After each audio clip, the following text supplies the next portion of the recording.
Marie dans sa visitation à Élisabeth. Allons à la rencontre de ces deux mères et partageons leur joie. En ces jours-là, Marie partit et se rendit en hâte vers la région montagneuse dans une ville de Juda.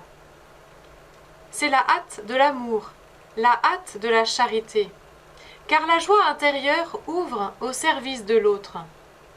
L'amour donne toujours vie. Et voici la rencontre de deux femmes.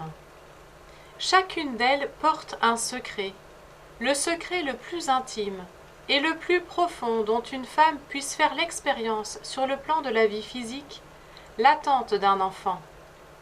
Il fallait ce oui de Marie pour que le Verbe s'incarne.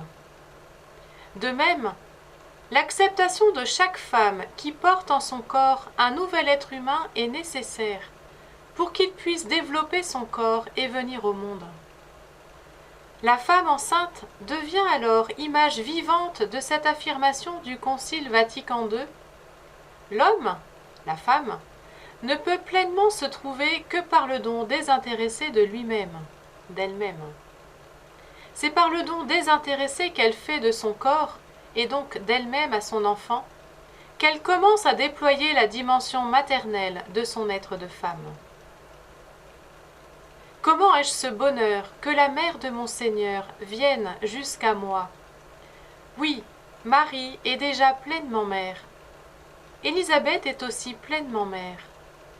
Toute femme est déjà mère de cet enfant qu'elle porte en elle. Les liens sont si forts.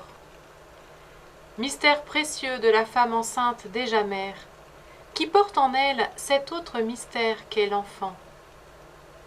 Cet enfant unique aux yeux de Dieu, que cette femme, sa mère, façonne, nourrit, protège.